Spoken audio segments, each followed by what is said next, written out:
All of us learn from an early age to rely on our senses. And over the years, the signals we've received have been pretty reliable. As it happens, our senses are easily misled by several types of illusions common to flight. In general, an illusion or false impression occurs when information provided by our senses is misinterpreted or inadequate. In-flight illusions come from complex airplane movements and visual cues that happen in bad weather conditions and at night. Some illusions may cause landing errors. Others may lead to spatial disorientation, the inability to determine your airplane's attitude or movement. Be aware that spatial disorientation from continuing visual flight into bad weather is near the top of the list of causes for aircraft accidents. Let's assume that you feel like you're turning in different directions, but you're not doing acrobatics. You might have spatial disorientation.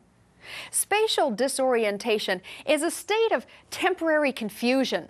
It's the result of misleading information that's sent to your brain by your various sensory organs. Your eyes tell you one thing, but your other senses tell you something completely different. Since your body really wasn't designed to fly, when you get it up into an airplane, it can become very, very confused.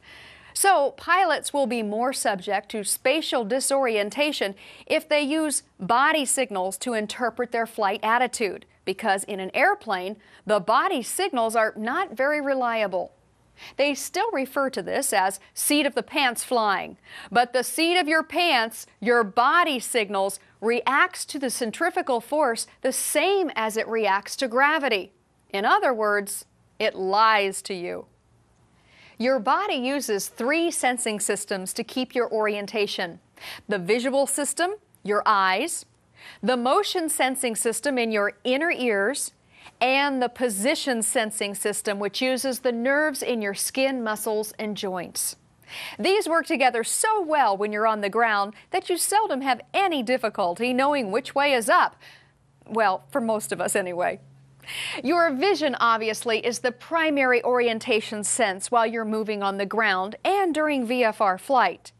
In VFR weather, you maintain your aircraft's attitude by looking at the Earth's surface, which usually provides accurate and believable visual information.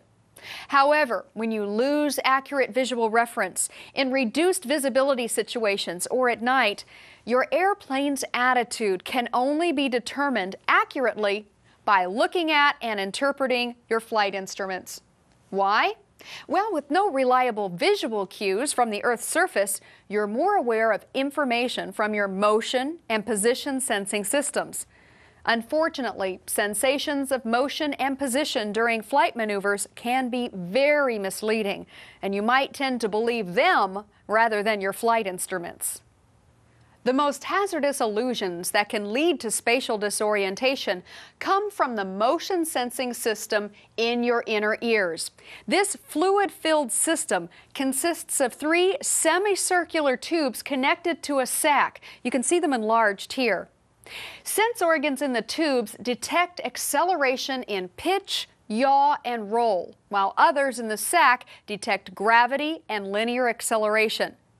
Now, in flight, your motion sensing system is stimulated either by airplane movements alone or in combination with head and body movements. Unfortunately, the system can't detect either a constant velocity or small changes in velocity. Neither is it capable of discerning the difference between centrifugal force and gravity. Can you see the problem this poses? In flight, even when your motion sensing system is operating normally, it can provide you with false sensations. Imagine flying a maneuver like this inside a cloud. For example, slowing down while turning in one direction can produce the sensation of turning the other way.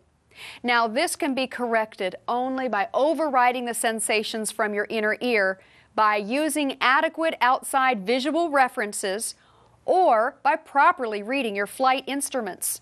Sounds serious, doesn't it? Well, there are things you can do to cope.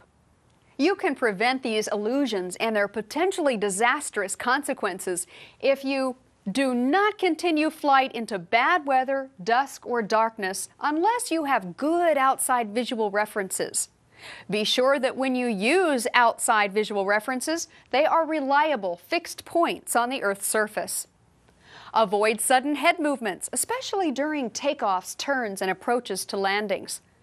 Remember that fatigue, illness, medication, alcohol, sleep loss, and mild hypoxia are likely to increase your susceptibility to spatial disorientation. Most importantly, be proficient using your flight instruments and believe what they tell you. Okay, so seat of the pants flying has a certain allure, recalling as it does the romantic years of early aviation.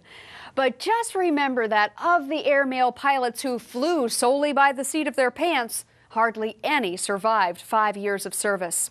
So what you really need is to have faith in your flight instruments. And this is a learned skill, learning to disregard what your body tells you. You can rely on seat of the pants flying in day VFR conditions. But if you're flying in restricted visibility or at night, what's the best way to overcome or prevent spatial disorientation? The best way is to rely on your instrument indications. If you learn to rely on your instruments now, it will make your next flying goal and instrument rating that much easier to achieve.